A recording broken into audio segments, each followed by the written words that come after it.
আসসালামু আলাইকুম রহমতুল্লাহ। আজকে একটি হাদিস নিয়ে আসলাম। আন আব্দুল্লাহ ইবনে ওমর রাদিয়াল্লাহু তাআলা আনহুমা قال قال رسول الله صلى الله عليه وسلم رضا الرب في رضا الوالد وسخط الرب في سخط الوالد।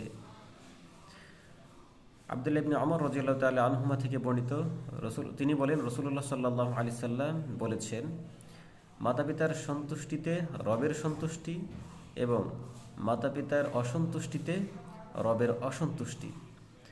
হাদিসের মান মাওকুফ হাসান। হাদিসটি মারফু সূত্রে সহিহ সনদে বর্ণিত হয়েছে। হাদিস তিরমিজি শরীফের 1899। তাহকিক করেছেন নাসিরউদ্দিন আলবানী রাহিমাহুল্লাহ। কাজেই আমরা চেষ্টা করব পিতামাতার সন্তুষ্টির মধ্য দিয়ে আল্লাহ সুবহানাহু ওয়া তাআলার সন্তুষ্টি অর্জন করার। আল্লাহ সুবহানাহু ওয়া তাআলা তৌফিক দান